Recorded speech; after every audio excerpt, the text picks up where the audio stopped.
Hello जी, नमस्कार, सलाम, सत श्री अकाल। Wish you all a very warm welcome to this wonderful session of Byju's classes. Byju's न केवल भारत बल्कि पूरे विश्व का बेहतरीन एजुकेशनल प्लेटफॉर्म जहां पे आपको मिलती है core quality education without any mixing. मैं आपका अपना डॉक्टर सचिन कपूर एक बार फिर से आपके सामने हूं जी, एक और बेहतरीन सेशन लेकर के एप्लीकेशंस ऑफ बायोटेक्नोलॉजी पर। आ रहा है ना मजा ये चैप्टर पढ़ने में, है ना? बहुत सारी नई बातें आपको पता चली हैं। पहले हमने प्रिंसिपल्स एंड प्रोसेसेस पढ़े बायोटेक्नोलॉजी के, फिर हमने ये जाना कि प्रैक्टिकल एप्लीकेशंस कहां हैं इस चीज की, भाई एग्रीकल्चर के क्षेत्र में, है ना? हमने जेनेटिकली मॉडिफाइड क्रॉप्स का जिक्र किया था। आज भी हम कुछ बड़ी इंटरेस्टिंग चीजें पढ़ेंगे कि बायोटेक्नोलॉजी का इस्तेमाल क्या जेनेटिक डिसऑर्डर्स को ठीक करने में कर सकते हैं। जीन थेरेपी क्या है ये हम समझेंगे, राइट? इसके अलावा और भी कुछ नई चीजें आपको बताऊंगा, तो सेशन को ध्यान से सुनना है, अटेंड करना है। कागज कलम अपने साथ रखना है भाई, कॉपी पेन, ताकि इंपॉर्टेंट पॉइंट्स हम नोट कर सके, साथ साथ रनिंग नोट्स जिसे कहते हैं ना वो बना सके। मैं ये नहीं कहता कि भाई एक एक सेंटेंस आपको नोट करना है, नहीं, ऐसा नहीं। मेन की पॉइंट, लेक्चर का फ्लो क्या है, क्या क्या सब टॉपिक्स हमने डिस्कस करेंगे आज, ये सब आपको नोट जरूर करने हैं और उन नोट्स को रिवाइज भी करना है। Revision is the key to success. चलिए, तो एक पॉजिटिव सोच, एक पॉजिटिव एनर्जी और एक जील के साथ आज के इस सेशन का आगाज करते हैं। बढ़े आगे, चलो लेट्स प्रोसीड। हमने जिक्र किया था म्यूटेशंस के बारे में। याद है आपको जी, म्यूटेशन क्या होता है? Sudden change in DNA. Genetic material हमारा डीएनए है भाई, उसमें अचानक ही किसी किस्म का कोई बदलाव आ जाए, जिसकी कई वजह हो सकती हैं। म्यूटेशंस के कई कारण हो सकते हैं, ठीक है जी। सो म्यूटेशंस की वजह से कई तरह के जेनेटिक डिसऑर्डर्स होते हैं, जिनका हम जेनेटिक्स में भी जिक्र कर चुके हैं। सिकल सेल एनीमिया याद है आपको? RBCs become sickle shape. Sickle याद है? दराती जो होती है, घास काटने वाली सिकल जो होती है, तो आरबीसी सिकल शेप हो जाते हैं पेशेंट के। इस जेनेटिक डिसऑर्डर में होता क्या है? Glutamic acid is replaced by valine. Glutamic acid is replaced by valine at position 6 in the beta chain of haemoglobin, जिसके कारण हीमोग्लोबिन क्रिस्टल्स बना देता है और आरबीसी की शेप बदल जाती है। और ऐसे sickle shaped RBCs blood vessels में जब ट्रैवल कर रहे हैं तो ब्लड कैपिलरीज को ब्लॉक कर देते हैं, आपस में चिपकते जाते हैं। तो एक ऐसा जेनेटिक डिसऑर्डर है भाई, जिसका कोई परमानेंट हमारे पास इलाज नहीं है, दवाइयां देकर दवाइयां देकर कोई इसका इलाज नहीं है हमारे पास, जो एक लाइफ लॉन्ग सॉल्यूशन हो। तो क्या बायोटेक्नोलॉजी इसमें मददगार साबित हो सकता है? क्या हम डिफेक्टिव जीन को निकाल के सही वाला जीन डाल सकते हैं? देखेंगे। Next is haemophilia. आपको याद होगा haemophilia royal disease, leaders disease भी कहते हैं। X chromosome linked genetic disorder found almost exclusively in males. Haemophilia में क्या होता है? एक पर्टिकुलर तरह का clotting protein, clotting factor missing होता है, एब्सेंट होता है। Haemophilia A, haemophilia B, haemophilia C. Haemophilia A is due to deficiency of clotting factor number. बताइए मुझे, हेमोफीलिया ए कौन से क्लॉटिंग फैक्टर की डेफिशिएंसी या एब्सेंस के कारण है? Clotting factor number 8। Haemophilia B clotting factor number 9। Haemophilia C clotting factor number 11। तो हेमोफीलिया में क्या होता है कि भाई अगर कट लग जाए ब्लड वेसल में, चोट लग जाए शरीर में, blood continues to flow out of the body for a long duration. Blood clot करने में बहुत लंबा समय लगा देता है, और अगर कहीं कोई मेजर कट लग जाए शरीर में तो द पर्सन में ब्लीड टू डेथ आल्सो, ठीक है? सिस्टिक फाइब्रोसिस भी बताया था, बड़ा थिक म्यूकस बनता है, क्लोराइड आयंस का ट्रांसपोर्टेशन में गड़बड़ हो जाती है, तो वो थिक म्यूकस शरीर की डक्ट्स को ब्लॉक कर देता है। कलर ब्लाइंडनेस भी आपको पता है, red colour blindness, green colour blindness, है ना, पढ़ा आपने ये। सो कलर ब्लाइंडनेस भी हमने देखा था कि genetic disorder. Phenyl ketonuria, short में पीकेयू कह देते हैं भाई। फिनाइल कीटोन्यूरिया एक एंजाइम होता है, फिनाइल एलानीन हाइड्रोक्सिलेज, जो फिनाइल एलानीन अमीनो एसिड को टायोसिन अमीनो एसिड में बदलता है। फिनाइल एलानीन हाइड्रोक्सिलेज अगर नहीं होगा तो फिनाइल एलानीन टायोसिन में कन्वर्ट नहीं होगा, तो फिनाइल एलानीन अमीनो एसिड का लेवल ब्लड में बढ़ रहा है, जिसके कारण कितने सारे मेटाबॉलिक डिस्टर्बेंसेस हो जाएंगे, ठीक है? Thalassaemia, thalassaemia major, thalassaemia minor हमने पढ़ा था। थैलेसीमिया के केस में क्या हो जाता है कि भाई हीमोग्लोबिन की चेन जो है उसका सिंथेसिस नहीं हो रहा है प्रॉपर्ली, चेन में डिफेक्ट नहीं है कोई अमीनो एसिड सीक्वेंस में, synthesis of that haemoglobin chain is affected. Alpha thalassaemia, beta thalassaemia. तो बेटा ये सब क्या है? Genetic disorders. मैं इनका डिस्कशन क्यों कर रहा हूं? वो इसलिए कि क्या इन जेनेटिक डिसऑर्डर्स को परमानेंटली क्योर कर सकते हैं? बायोटेक्नोलॉजी इसमें मददगार साबित हो सकती है। कैसे? Bye fixing the mutation. वो जो म्यूटेशन हुई है, हमने उसका पता लगा कि म्यूटेशन हो गया, गड़बड़ हो गई है, उसे हम ठीक कर सकते हैं क्या? Let's see how can we permanently cure genetic disorders by fixing the mutation. Let's understand. यहां पे आएगा जी रोल जीन थेरेपी का। जेनेटिक लेवल पे हमें कुछ इलाज करना है, थेरेपी करनी है। सो आप एक डेफिनेशन लिख लीजिए बस जल्दी से अपने नोट्स में, राइट? जल्दी से लिखिए। जीन थेरेपी क्या होता है? Treatment of a disease bye repairing और रिकंस्ट्रक्टिंग द डिफेक्टिव जीन्स। बीमारी का इलाज करना है, ट्रीटमेंट ऑफ द डिजीज किस प्रकार से? जो डिफेक्टिव जीन्स हैं उन्हें रिपेयर करके या उन्हें रिकंस्ट्रक्ट करके। अब वो कैसे कर पाएंगे? How do we treat the mutated cells? जिन सेल्स में म्यूटेशन हो गया है, जिन सेल्स के डीएनए में म्यूटेशन हो गया है, कैसे करेंगे उनका इलाज? Simple, by transferring the functional gene from the healthy cells into the mutated cells. Biotechnology के प्रिंसिपल्स एंड प्रोसेसेस में हमने इतना तो सीख लिया, कैसे जीन ऑफ इंटरेस्ट को काटना है, दूसरी जगह पे डाल के रिकॉम्बिनेंट डीएनए बनाया था हमने, तो बेसिक सिद्धांत तो सेम आएंगे। तो यहां पे हम क्या कर रहे हैं? We are going to transfer the functional gene, जो सही प्रोटीन बना रहा है, हेल्दी सेल्स से हम उस जीन को लेके जो हमारे म्यूटेटेड सेल्स हैं उनमें डाल दीजिए, राइट? चलो देखते हैं जी सिंपल तरीके से क्या बता रहा हूं। जीन थेरेपी, ये रहा जी हमारा एक हेल्दी सेल, सेल के अंदर है जी न्यूक्लियस, न्यूक्लियस के अंदर जेनेटिक मटेरियल, वहां पे हेल्दी सेल में ये रहा हमारा जीओआई, जीन ऑफ इंटरेस्ट। अब मैंने इस जीन ऑफ इंटरेस्ट को डाल देना है एक म्यूटेटेड सेल में, एक ऐसे सेल में जो कि खराब जीन प्रोडक्ट बना रहा है या नहीं बना रहा या कम बना रहा है, जो भी म्यूटेशन उसमें हुआ है जिसके कारण जो भी नुकसान हुआ है। तो मैंने इस जीन ऑफ इंटरेस्ट को एक वेक्टर के जरिए, ये बात आप जानते हैं, वेक्टर एक व्हीकल है जो ट्रांसपोर्ट करेगा जीन ऑफ इंटरेस्ट को। तो हम एनिमल सेल्स की बात कर रहे हैं, मतलब ह्यूमन सेल्स की बात कर रहे हैं, तो हम वायरल वेक्टर्स यूज करते हैं। वायरसेस अटैक करते हैं सेल्स को, अपना जेनेटिक मटेरियल उसमें डाल देते हैं, ठीक है? तो वायरल वेक्टर हमने यूज करा, वायरल वेक्टर में हमने जीन ऑफ इंटरेस्ट डाला, तो वो बना जी रिकॉम्बिनेंट वायरल डीएनए, राइट? आगे यहां से काट लिया हमने वो अपना जीन ऑफ इंटरेस्ट जो था, वायरस के जेनेटिक मटेरियल के साथ इनकॉर्पोरेट कर दिया, और वायरस से कहा कि भाई अब तू जाकर के इसको जो हमारे टारगेट सेल्स हैं, म्यूटेटेड सेल्स हैं, उन तक पहुंचा दे। वायरस ने कहा भाई ठीक है, राइट, वो recombinant viral vector mutated cells में जाएगा, उन पे हमला करेगा और अपना जेनेटिक मटेरियल उसे दे देगा, तो वो रिकॉम्बिनेंट डीएनए वहां पहुंच गया। ठीक है, तो ये सिंपल सिद्धांत का प्रिंसिपल अब मैं आपको बताने जा रहा हूं, एक प्रैक्टिकल एग्जांपल। हेडिंग दे लीजिए, एडिनोसिन डीअमाइनेज डेफिशिएंसी। लिखिए, स्पेलिंग में गलत करना। एडिनोसिन, आप कहेंगे भाई ये तो हमने सुना हुआ है, जब हमने न्यूक्लियोटाइड न्यूक्लियोसाइड पढ़े थे, डीएनए का स्ट्रक्चर पढ़ा था, तो एडिनोसिन हमें पता है। डीअमाइनेज, नाम में पीछे एस लगा हुआ है, तो आप समझ रहे होंगे कि भाई ये कोई एंजाइम का जिक्र हो रहा है। एक एंजाइम होता है एडिनोसिन डीअमाइनेज, और इसकी डेफिशिएंसी हो जाती है कुछ लोगों में। ये एक जेनेटिक डिसऑर्डर है। क्या होते हैं इसके नुकसान में, चलो समझते हैं। एडिनोसिन डीअमाइनेज डेफिशिएंसी को हम शॉर्ट में एडीए डेफिशिएंसी भी लिख देते हैं। ADA, adenosine deaminase deficiency. इसमें क्या है, there is deletion of a gene which codes for ADA. ये रहा जी डीएनए, डीएनए के एक शॉर्ट सेगमेंट को हमने जीन कहा। जो जीन एडीए एंजाइम के लिए कोड कर रहा है वो नहीं, वो मिसिंग, राइट। और जिन हेल्दी इंडिविजुअल्स में एडीए जीन प्रेजेंट है, वहां पे एडीए एंजाइम बन रहा है। जीन जहां प्रेजेंट है हेल्दी इंडिविजुअल्स में, that is coding for this enzyme ADA. ये एंजाइम करता क्या है वो भी हम आगे समझेंगे। अगर एडीए जीन मिसिंग है तो there is no ADA, adenosine deaminase enzyme नहीं बन रहा। सिंपल बात ना। देखिए, इस एंजाइम के ना होने से नुकसान क्या हो जाता है, जिन इंडिविजुअल्स में ये एंजाइम नहीं है उनमें लिम्फोसाइट्स जो है उनको बहुत नुकसान पहुंचता है। Now do you remember lymphocytes, कहां पढ़ा था जी हमने लिम्फोसाइट्स के बारे में? हमने लिम्फोसाइट्स के बारे में पढ़ा था जब हमने टाइप्स ऑफ डब्ल्यूबीसीज पढ़े थे, व्हाइट ब्लड सेल्स, जिनका दूसरा नाम क्या है? व्हाइट ब्लड सेल्स को ही तो ल्यूकोसाइट्स कहते हैं। ल्यूकोसाइट्स दो तरह के होते हैं, एक वो जिनमें ग्रेन्यूल्स होते हैं, they are called granulocytes, they have enzyme rich specific granules, lysosomal granules. दूसरे होते हैं ए ग्रेन्युलोसाइट्स। ठीक है जी, इनके बारे में बता रहा हूं, डब्ल्यूबीसीज के बारे में। व्हाइट ब्लड सेल्स, जैसे हमारे ब्लड में आरबीसीज हैं, डब्ल्यूबीसीज हैं, प्लेटलेट्स हैं, तो डब्ल्यूबीसीज को ल्यूकोसाइट्स भी कहते हैं। ल्यूकोसाइट्स दो तरह के हैं, ग्रेन्युलोसाइट्स, ए ग्रेन्युलोसाइट्स। ग्रेन्युलोसाइट्स के फर्दर टाइप्स याद है आपको? शॉर्ट में लिखूं, न्यूट्रोफिल्स, इओसिनोफिल्स, बेसोफिल्स। ए ग्रेन्युलोसाइट्स में याद कीजिए मोनोसाइट्स, नॉट जस्ट डब्ल्यूबीसीज जो आपको बताए थे, एंड लिम्फोसाइट्स। अब समझ आया? ये मैंने क्यों लिखा था आपको? ये बताने के लिए कि लिम्फोसाइट्स क्या है। They are a type of WBCs leukocytes. Lymphocytes are the cells of immune system. B lymphocytes, T lymphocytes, cell mediated immunity and antibody mediated immunity, ये हम पढ़ेंगे इम्यून सिस्टम। तो मोटे मोटे तौर पे याद रखिए कि लिम्फोसाइट्स जो है बेटा जी, ये बड़े इंपॉर्टेंट सेल्स हैं हमारे इम्यून सिस्टम के, राइट। कोई भी पैथोजन जब शरीर में आता है तो हमारा इम्यून सिस्टम उसके खिलाफ लड़ता है। Specific defence mechanism, non specific defence mechanism, ये सब समझेंगे हमारे, ठीक है। सो लिम्फोसाइट्स इम्यून सिस्टम के सेल्स हैं। अगर किसी कारण से, किसी वजह से शरीर में लिम्फोसाइट्स का नंबर डाउन हुआ तो इम्यूनिटी कमजोर पड़ जाएगी। इम्यूनिटी कमजोर होगी तो किसी भी तरह का पैथोजन हमारे शरीर पे हमला करेगा और हमें नुकसान पहुंचाएगा। यही होता है एडिनोसिन डीअमाइनेज डेफिशिएंसी में। सुनिए गौर से। Now, there is deletion of the gene which codes for ADA. तो क्या हो जाता है? Decreased concentration of lymphocytes in blood. lymphocytes का नंबर कम होने लगता है, जिसके कारण इम्यून सिस्टम पूरे का पूरा प्रभावित हुआ। Now, ये एंजाइम करता क्या है और इसका क्या रिश्ता है, क्या रिलेशन है लिम्फोसाइट से? सुनिए, डीएनए जेनेटिक मटेरियल आप जानते हैं, डीऑक्सीराइबोन्यूक्लिक एसिड, डीएनए टूटता भी है शरीर में, सेल्स का वेरिएंट डीएनए हो रहा है। हर सेल कोई सारी उम्र थोड़ी जिंदा रहेगा, डेफिनेट लाइफ स्पैन है। उसके बाद सेल का डिग्रेडेशन हुआ, सेल टूट फूट गया, सारे बायोमोलिक्यूल्स टूटे। डीएनए के टूटने से डीऑक्सीएडिनोसिन बनता है। इससे बनता है, डीएनए के टूटने से डीऑक्सीएडिनोसिन बनता है। जब एडीए एंजाइम प्रेजेंट है, एडिनोसिन डीअमाइनेज एंजाइम, ये डीऑक्सीएडिनोसिन को कन्वर्ट करता है डीऑक्सीइनोसिन में, आईएनओ। ध्यान दीजिए, ADA enzyme, adenosine deaminase enzyme, DNA के टूटने से बनने वाला एक प्रोडक्ट डीऑक्सीएडिनोसिन को एक प्रोडक्ट में बदलता है फर्दर आगे, दैट इज डीऑक्सीइनोसिन। और ये लिम्फोसाइट्स को नुकसान नहीं पहुंचाता, ये नॉन टॉक्सिक है। ये कहते हैं लिम्फोसाइट्स मुझसे मैं करूंगा तो नुकसान नहीं पहुंचाता। लेकिन अगर एंजाइम नहीं है, एडिनोसिन डीअमाइनेज एंजाइम नहीं है, तो डीऑक्सीएडिनोसिन कन्वर्ट नहीं हो रहा है डीऑक्सीइनोसिन में, वो एज इट इज बना हुआ है डीऑक्सीएडिनोसिन। और ये तो बहुत जहरीला है, ये तो बड़ा टॉक्सिक है, ये तो बड़ा डेंजरस है। ये कहेगा लिम्फोसाइट्स मैं तुम्हें मार डालूंगा, राइट। तो लिम्फोसाइट्स हो गए डेड, लिम्फोसाइट्स डेड हुए, इम्यूनिटी हुई कमजोर, हर तरह की बीमारी लग जाएगी इंसान। अब आप समझे एडिनोसिन डीअमाइनेज एंजाइम डेफिशिएंसी कितनी खतरनाक है। इस एंजाइम के ना होने से डीऑक्सीएडिनोसिन का लेवल ज्यादा रहता है और वो लिम्फोसाइट्स को नुकसान पहुंचाता है। लिम्फोसाइट्स इम्यून सिस्टम के सेल्स हैं, लिम्फोसाइट्स का नंबर डाउन आने से इम्यूनिटी प्रभावित होती है। अब भाई इसका कोई इलाज तो होगा मेडिकल साइंटिस्ट के पास, डॉक्टर्स के पास, बिल्कुल। जो पहले ट्रीटमेंट्स किए जाते थे, अर्ली ट्रीटमेंट्स जो थे, उसमें हम क्या करते थे? दो तरीके, ERT, enzyme replacement therapy, bone marrow transplantation. दो तरीके कन्वेंशनल मेथड्स। जो एंजाइम एब्सेंट है वो एंजाइम बाहर से डाल दो, सिंपल। बाहर से एंजाइम डाल दो, पर एक बार तो नहीं, बार-बार डालना पड़ेगा, है ना। वो लिमिटेशन है उस टेक्निक की। तो एंजाइम रिप्लेस कर दिया हमने, एंजाइम डाल दी बाहर से। दूसरा बोन मैरो ट्रांसप्लांट करो, वो भी मैं टेक्निक बताता हूं, क्या नुकसान है क्या फायदे हैं। चलो, ईआरटी, हेडिंग दे लीजिए, ईआरटी यानी एंजाइम रिप्लेसमेंट थेरेपी में क्या करा हमने?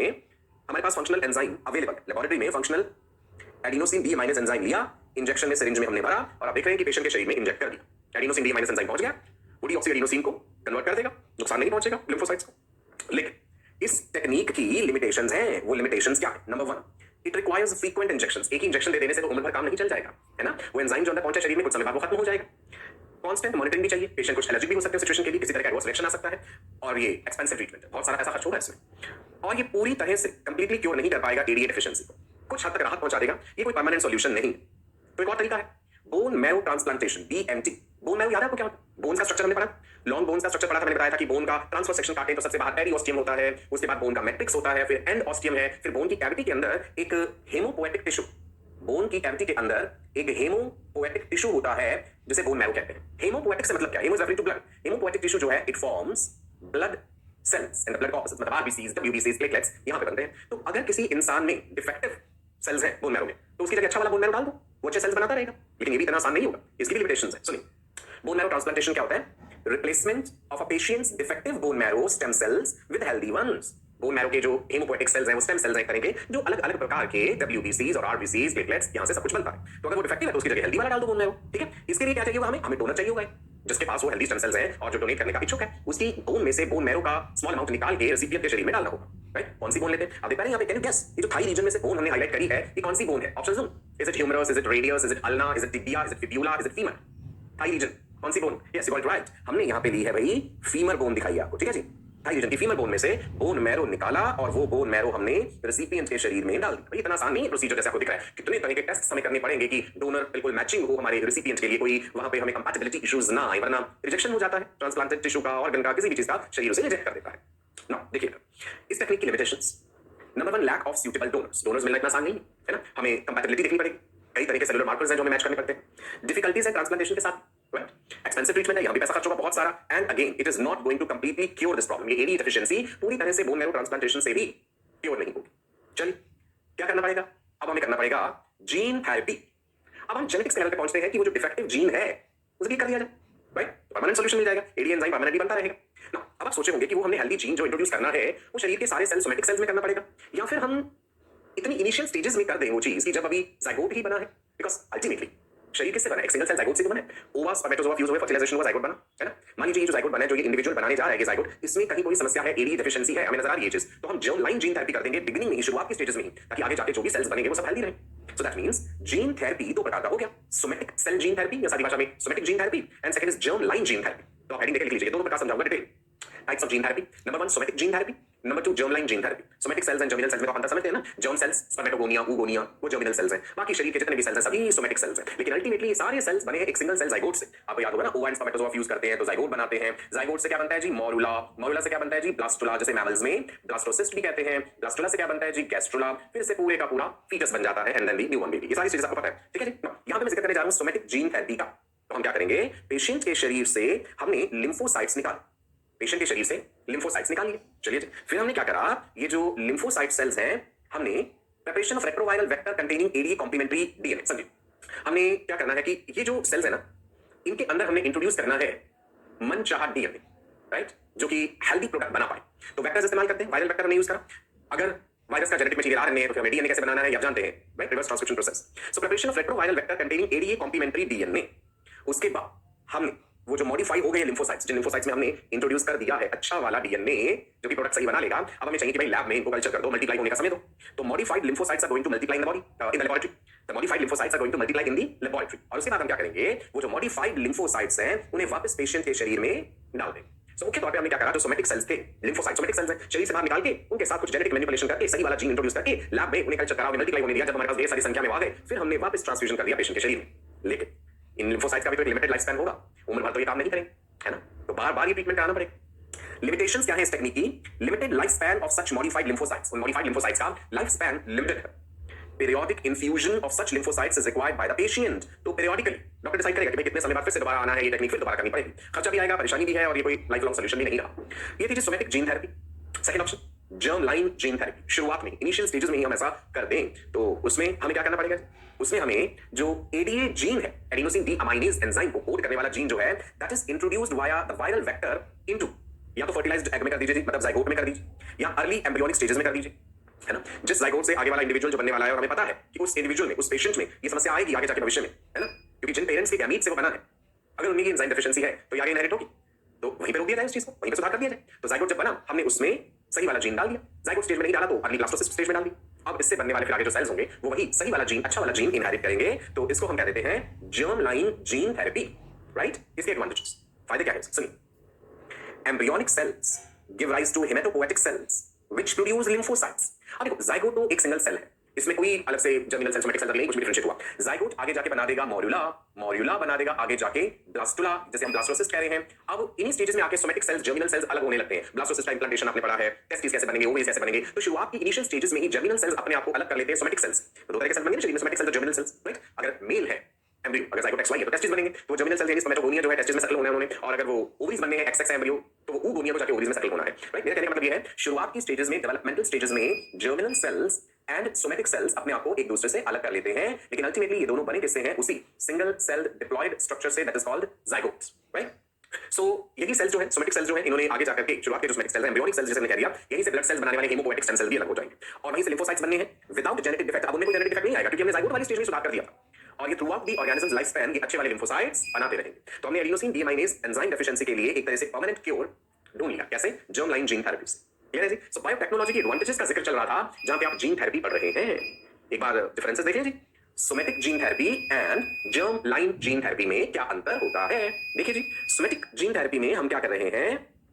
Healthy cells are transferred into the somatic cells, right? और germ line में healthy genes are transferred into gametic और embryonic cells। gametes में डाल सकते हैं healthy genes या फिर आप embryo के cells में डालिए। somatic gene therapy का limitation हो जाएगा, it cannot be inherited by future generations। जिस पेशेंट का आपने इलाज करा somatically, right? modified cells डाले उसमें तो उसी का इलाज हुआ, उसकी अगली जनरेशन में वो चीज ट्रांसफर नहीं होगी, जेनेटिक इनहेरिटेंस नहीं होगा इसमें। लेकिन germ line gene therapy जो है, इससे होने वाला इलाज जो है that will be inherited by future generations। Somatic gene therapy affects only the target cells। जो सेल्स हमने निकाले थे जैसे लिम्फोसाइट पेशेंट से, उन्हें मॉडिफाई करा और वापस उन्हें को डाला तो वही तो टारगेट हुए, उन्हीं में सुधार हुआ। जर्म लाइन में it affects all the cells क्योंकि आपने इनिशियल स्टेजेस में वो कर दिया manipulation. Somatic gene therapy has to be carried out multiple times because this is not going to last for long. जितना लाइफ स्पैन है lymphocytes का तब तक ठीक रहेगा वो, उसके बाद फिर वही की समस्या। लेकिन जो जर्म लाइन जीन थेरेपी है that can be carried out once for long lasting effects. एक बार जब कर दिया शुरुआत में तो फिर ये through out the life span रहे। ओके, अब देख पाए एक तस्वीर आपको नजर आ रही है स्क्रीन पे। The name of the person is अशांति डी सिल्वा। 1990 की बात है। In 1990, a 4-year-old girl named Ashanti De Silva was given the first clinical gene therapy to treat ADA deficiency. इतनी young age में हमने इलाज करा, जीन थेरेपी करा, सक्सेसफुल रहा। 1990 की बात है, right? The treatment turned out to be life-changing for her, and she is now presently living a healthy and productive life. देख पा रहे हैं? So that means बायोटेक्नोलॉजी ने कितना बड़ा रिवोल्यूशन ला दिया है कि किसी इंसान की जिंदगी ही हम बदल सकते हैं, एक तरह से जीवन दान दे पा रहे हैं हमसे। चल, बात चल रही थी कि बायोटेक्नोलॉजी का इस्तेमाल कहां-कहां है? क्या हम बीटी कॉटन तक ही लिमिटेड है, राइट? या हम फ्लावर सेवर टमेटो तक ही लिमिटेड है? एग्रीकल्चर में ही फायदे हुए हैं या केवल मेडिसिन में ही हुए हैं? और भी है जी, बहुत फायदे हैं। So let's talk about biotechnology in diagnostics. Diagnostics समझते हैं? आपने एक्सपीरियंस करा होगा कि भाई कभी आपको बुखार हुआ, कोई प्रॉब्लम हुई, किसी भी किस्म की, डॉक्टर के पास गए तो डॉक्टर कुछ टेस्ट लिख के देते हैं कि भाई ब्लड टेस्ट कराइए, यूरिन टेस्ट कराइए, अलग-अलग तरह के टेस्ट होते हैं। सो डायग्नोसिस करते हैं हम टेस्ट के जरिए कि पेशेंट को क्या समस्या हो सकती है। कन्वेंशनल मेथड क्या है? जैसे यूरिन टेस्ट करा दिया हमने, है ना? आजकल घर पे भी यूरिन सैंपल लेने आ जाते हैं, स्टेराइल कल्चर बॉटल होती है जिसमें आपको मॉर्निंग में उठ के पहला यूरिन सैंपल देना है, लैब में जाके यूरिन चेक किया जाएगा कि भाई उसमें कहीं शुगर तो नहीं है, या मान लीजिए किसी माइक्रो ऑर्गेनिज्म के बारे में हमने चेक करना है, ऐसे ही ब्लड भी दिया जाता है, सैंपल टेस्ट है ना, ब्लड में हम चेक करेंगे किसी किस्म का इन्फेक्शन तो नहीं है। ये जो कन्वेंशनल मेथड्स हैं डायग्नोसिस के, चाहे यूरिन के हो या सीरम के हो, है ना? सीरम क्या है? सीरम याद है आपको? ब्लड जब क्लॉट करता है तो उसमें से फ्लूइड निकल आता है, क्लॉट में से that is called serum. Serum is what plasma minus the clotting proteins, that is what is called serum. Serum में क्या है? प्लाज्मा में से क्लॉटिंग प्रोटीन्स हटा दीजिए तो बचा सीरम। तो सीरम टेस्ट करा हमने अलग-अलग चीजों के लिए। ये कन्वेंशनल मेथड्स की लिमिटेशंस है। अब लिमिटेशंस क्या है? ड्रॉबैक्स क्या है? ड्रॉबैक्स जो है कन्वेंशनल डायग्नोसिस की वो है low sensitivity in case of low concentration of the pathogen. मान लो पैथोजन तो शरीर में है पर बड़ी कम मात्रा में है, बीमारी उसने करी हल्की फुल्की, लेकिन पैथोजन अभी इतना रैपिडली मल्टीप्लाई नहीं करा है, इतनी ज्यादा संख्या में नहीं आप डिटेक्ट कर पाए, तो अगर इतनी लो कंसंट्रेशन में है तो हम पकड़ नहीं पाएंगे, हमारे टेस्ट में वो टेस्ट रिपोर्ट पॉजिटिव आएगी नहीं, ठीक है? और इसमें समय भी लगता है, टाइम कंज्यूमिंग भी है। तो बायोटेक्नोलॉजी के जरिए क्यों ना कुछ ऐसा किया जाए कि कम समय में हम इवन इतनी कम मात्रा में भी पैथोजन क्यों ना हो या पैथोजन की सरफेस का कोई प्रोटीन ही क्यों ना हो उसे भी डिटेक्ट कर पाए, तो बहुत बड़ी रेवोल्यूशन हो जाएगी। बिल्कुल। तो अब हम बात करते हैं मॉलिक्यूलर डायग्नोस्टिक्स की। वो जो कन्वेंशनल डायग्नोस्टिक मेथड्स है कि भाई ब्लड टेस्ट कर दीजिए पैथोजन के लिए, यूरिन टेस्ट कर दीजिए पैथोजन के लिए, उनसे हटके ये बहुत बेहतर टेक्निक्स है। मॉलिक्यूलर डायग्नोस्टिक्स क्या है ये समझिए। It comprises of methods to detect and measure. Detect भी करना कि मतलब प्रेजेंट है या नहीं है, और मेजर करना कि अगर है तो मात्रा कितनी है। सो ऐसे मेथड्स जो डिटेक्ट करेंगे और मेजर करेंगे presence of biomolecules associated with specific health conditions और डिजीज। यहां पे हम डायग्नोज करेंगे, पकड़ेंगे बायोमोलिक्यूल्स को जो एसोसिएटेड है उस हेल्थ कंडीशन से या पैथोजन से। मान लो एचआईवी वायरस है, एचआईवी वायरस शरीर में गया तो वायरस के कुछ सरफेस एंटीजन्स होंगे, वो प्रोटीनेशियस है, GD120 प्रोटीन है जैसे, ग्लाइकोप्रोटीन 120, या फिर जो एंटीबॉडीज बन गई है उसके खिलाफ वो डिटेक्ट करनी है। सो बेसिकली ये मॉलिक्यूलर डायग्नोस्टिक्स जो है पूरे पैथोजन को डिटेक्ट नहीं कर रहे, उससे एसोसिएटेड कोई डीएनए हो गया, आरएनए हो गया, प्रोटीन हो गया, बायोमोलिक्यूल को डिटेक्ट करेंगे। सो मैंने इसे बायोमोलिक्यूल तो किस चीज को हम पकड़ेंगे? डीएनए को, आरएनए को, या कोई प्रोटीन एसोसिएटेड है उसको, राइट? तो चाहे पैथोजन बड़ी कम मात्रा में भी है तो भी पकड़ में आ जाएगा उस चीज में, राइट? ठीक है जी, चलो अब इसको समझते हैं। इसमें हम थोड़ा सा पीसीआर के बारे में जानेंगे, पहले भी पढ़ चुके हैं हम, polymerase chain reaction, auto radiography के बारे में थोड़ा सा बताऊंगा, वो भी पहले पढ़ा हुआ है हमने। एलाइजा टेक्निक बड़ा इंपॉर्टेंट है इसमें, एंजाइम लिंक्ड इम्यूनोसॉर्बेंट एसे। डायरेक्ट एलाइजा होता है, इनडायरेक्ट एलाइजा है, एंड देन सैंडविच एलाइजा भी होता है, राइट? नाउ हेडिंग दीजिए applications of PCR, polymerase chain reaction in molecular diagnostics. अभी पॉलीमरेज चेन रिएक्शन पढ़ चुके हैं ऑलरेडी जब हमने प्रिंसिपल्स एंड प्रोसेसेस पढ़े थे बायोटेक्नोलॉजी। कैंसर की डिटेक्शन में कैसे इस्तेमाल कर सकते हैं? कैंसर आप जानते हैं, uncontrolled division of the cells. Cancer के बारे में डिटेल में पढ़ेंगे जब हमने एक और चैप्टर पढ़ना है human health and disease. Cancer की क्या क्या वजह हो सकती है? क्रोमोसोम्स के लेवल पे चलते हैं। मान लीजिए ये है जी normal chromosome, right? Carcinogens, cancer causing agents, क्या लिखा है ना? Carcinogens. What are carcinogens? Carcinogens are cancer causing agents, जिनकी वजह से कैंसर हो सकता है। कई चीजें हो सकती हैं, फिजिकल रीजंस है इसके, फिजिकल एजेंट्स है, केमिकल एजेंट्स है, बायोलॉजिकल एजेंट्स है, कुछ वायरसेस है जो कैंसर कर सकते हैं। Human papilloma virus cervical cancer करता है ना? सो कई वायरसेस भी कैंसर कर सकते हैं। कई केमिकल सब्सटेंसेस है, फॉर्मेल्डिहाइड है, एक्रोलीन है, polynuclear aromatic hydrocarbon. Cigarette smoke, तंबाकू जब जलता है, आपने पढ़ा ना, सिगरेट स्मोक करने से कैंसर होता है, सुना भी आपने, गले का कैंसर, मुंह का कैंसर, लंग्स का कैंसर। तो तंबाकू में प्रेजेंट निकोटीन उतना नुकसानदायक नहीं होता। Nicotine is habit forming alkaloid. Nicotine उतना नुकसानदायक नहीं है जितना तंबाकू के जलने से जो बाय प्रोडक्ट्स ऑफ कंबस्शन बन रहे हैं, कितनी हार्मफुल चीजें निकल रही हैं जो कि कैंसर कर सकती है। ओके, सो यहाँ पे आपको दिखाएंगे कुछ कार्सिनोजेंस, यूवी रेस, एक्स-रेस, ये भी कार्सिनोजेंस हो सकते हैं। सो म्यूटेशन हो गया, मान लो जी उन कैंसर कॉजिंग एजेंट्स के कारण, जेनेटिक लेवल पे जाके प्रभावित करा उन्होंने सेल्स को, म्यूटेशन हो गया। अब हमने डिटेक्ट करना है, कैसे डिटेक्ट कर पाएंगे हम, देखिए अभी समझाता हूं आपको आगे। एक और बात, डाउन सिंड्रोम याद है आपको? Trisomy of which chromosome? Trisomy of chromosome number, do you remember the name of the chromosome? Trisomy of chromosome number 21, 3 dose में। तो आपने सिम्टम्स पढ़े थे डाउन सिंड्रोम के, तो क्या ये भी डिटेक्ट हो सकता है पीसीआर से? बिल्कुल जी, जहां भी कहीं कुछ गड़बड़ हुई है हमें पता चल सकती है। So how do we detect cancer and say other genetic disorders by PCR, polymerase chain reaction? अगर किसी जीन में म्यूटेशन हुआ है, डीएनए में किसी हिस्से में म्यूटेशन हुआ है, जीन म्यूटेट कर गया, उस म्यूटेटेड जीन के लिए हम अपना प्रोब्स तैयार कर लेते हैं। और आपने पीसीआर में आपको मैंने बताया हमने प्रोब तैयार कर लिया, जेनेटिक प्रोब। हम पीसीआर के जरिए एम्पलीफाई कर लेते हैं उस म्यूटेटेड जीन का अपना जो सेगमेंट है उसका एम्पलीफिकेशन हो जाता है पॉलीमरेज चेन रिएक्शन में। और अगर नॉर्मल जीन है, वो म्यूटेट हुआ ही नहीं है, तो जो हमने प्रोब बनाया है उसके साथ बाइंड नहीं करेगा, तो एम्पलीफिकेशन नहीं होगा, there will be no PCR products. तो पीसीआर जो आपने पढ़ा था उसे रिवाइज करना पड़ेगा आपको पॉलीमरेज चेन रिएक्शन के लिए समझने के लिए। या फिर आप सादी भाषा में याद रखिए कि कैंसर का डिटेक्शन पीसीआर से हो सकता है, म्यूटेटेड जीन को हम डिटेक्ट कर सकते हैं, राइट? इसी तरह से और जेनेटिक डिसऑर्डर्स को भी हम डिटेक्ट कर सकते हैं। HIV, how many of you remember the full form for HIV? Human immunodeficiency virus. Immunodeficiency मतलब इम्यूनिटी को कम कर देता है। एचआईवी वायरस जब शरीर में पहुंचता है, हेल्पर टी सेल्स को नुकसान पहुंचाता है, हेल्पर टी सेल्स का नंबर डाउन जाता है। हम एचआईवी का पूरा लाइफ साइकिल पढ़ेंगे human health and disease, viral disease जो पढ़ेंगे, एड्स जो है उसके बारे में डिटेल में हमने पढ़ना है। एड्स का full form acquired immunodeficiency syndrome. HIV positive होना और एड्स हो जाना दो अलग बातें हैं। एचआईवी पॉजिटिव कोई इंसान है, उसका मतलब उसके शरीर में एचआईवी पहुंच चुका है और हमने अपनी सोफिस्टिकेटेड टेक्निक्स के जरिए डिटेक्ट कर लिया। उस इंसान को एड्स होने में कई महीने या कई साल लग सकते हैं, राइट? Acquired immunodeficiency syndrome. तो एचआईवी अगर शरीर में गया है किसी इंसान के, तो जब कोई पैथोजन जाता है शरीर में तो इम्यून सिस्टम एंटीबॉडीज बनाता है उसके खिलाफ। एचआईवी बड़ा चालाक है, इसके ग्लाइकोप्रोटीन्स कवर रहते हैं, शील्डेड रहते हैं, इतनी जल्दी से इसके खिलाफ ना एंटीबॉडीज बन नहीं पाती, समय लगता है। 1 महीना, 3 महीने, 6 महीने, साल भी लग जाता है एंटीबॉडीज बनने के लिए एचआईवी के खिलाफ, है ना? तो भाई तब तक वो नुकसान तो पहुंचा ही जाएगा, तो हमें तो जल्द से जल्द डिटेक्ट कर लेना चाहिए कि एचआईवी शरीर में है या नहीं। तो हमारे पास इसके लिए टेक्निक्स अवेलेबल। एलाइजा टेक्निक भी है जो हम पढ़ेंगे, एंजाइम लिंक्ड इम्यूनोसॉर्बेंट एसे। एलाइजा एचआईवी के लिए या हार्मोन्स को डिटेक्ट करने के लिए भी यूज करते हैं। देखो जी, ये रहा एचआईवी वायरस, ये उसका स्ट्रक्चर है पूरा, राइट? अंदर जेनेटिक मटेरियल है, रिवर्स ट्रांसक्रिप्टेज एंजाइम है इसके पास, ये रिवर्स ट्रांसक्रिप्शन शो करता है। What is reverse transcription? RNA से डीएनए का बन जाना is what is reverse transcription, right? बाहर उसके देखिए ग्लाइकोप्रोटीन्स है, इसके अलग तरह के कैप्सिड होती है, कवरिंग होती है इसमें।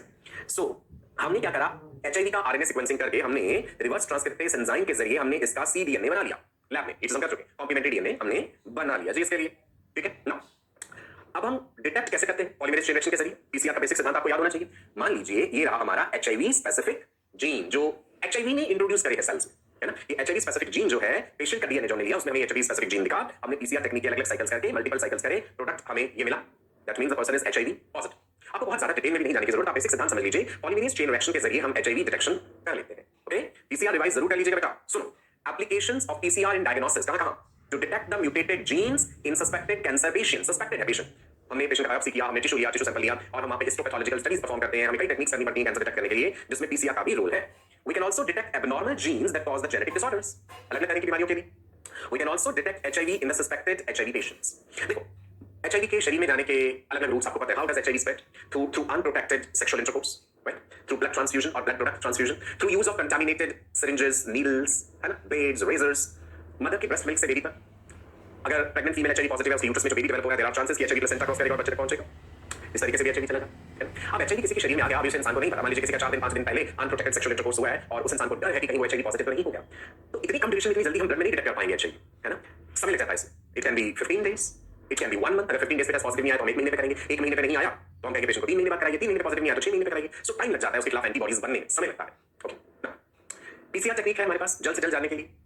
ओरा क्विक टेस्ट भी होता है जिसमें ओरल स्वैब लेते हैं हम और वहां से डिटेक्ट करते हैं, विद इन फ्यू मिनट्स जो है हमें उसका रिपोर्ट मिल जाता है। And the test can be done at home also, लेकिन ये इंडिया में अवेलेबल नहीं है फॉर डिफरेंट रीजंस। वो भी मैं बताऊंगा कि ओरा क्विक टेस्ट जो है क्यों नहीं है अवेलेबल इंडिया में, उसकी क्या वजह है, दैट विल डिस्कस। एनीवे, सो यहां मैंने बताया कि पीसीआर टेक्निक के जरिए हम जल्द से ये जान सकते हैं कि पर्सन एचआईवी पॉजिटिव है या नहीं, ठीक है ना?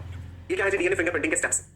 यार डीएनए फिंगरप्रिंटिंग, डीएनए का आइसोलेशन हुआ था, रिस्ट्रिक्शन, एंडोन्यूक्लियस सेंसिटाइजेशन कराया था, जेल इलेक्ट्रोफोरेसिस टेक्निक करा था, सबल ब्लॉटिंग टेक्निक समझी थी, हाइब्रिडाइजेशन पढ़ा था और एक बात पढ़ी थी हमने खास वहां पे, that was auto radiography. Do you remember that? Auto radiography, हां जी याद है? डीएनए पे कौन सा चार्ज होता है? डीएनए पे नेगेटिव चार्ज है और जेल इलेक्ट्रोफोरेसिस में हमने पढ़ा था कि वो पॉजिटिव चार्ज की तरफ मूव करेगा और फिर हम जेल इलेक्ट्रोफोरेसिस वाली टेक्निक में आगे पढ़ा था कि हम नाइट्रोसेलुलोज या नायलॉन शीट्स जो है वहां पे ट्रांसफर कर देते हैं जो हमारे डीएनए के बेचारे प्यारे-प्यारे छोटे-छोटे टुकड़े हैं और हमें बैंड्स नजर आते हैं। याद है ये सारी बात? बायोटेक्नोलॉजी के प्रिंसिपल्स एंड प्रोसेसेस में हमने पढ़ा था। This is how the bands they are observed. No, सुनो मेरी बात। मान लो ये है हमारा जीन ऑफ इंटरेस्ट जिसे हम जानना चाहते हैं। हेल्दी पेशेंट से हमने ये जीन ऑफ इंटरेस्ट लिया है, ओके? इसके खिलाफ हमने एक रेडियो लेबल प्रोब बनाया है।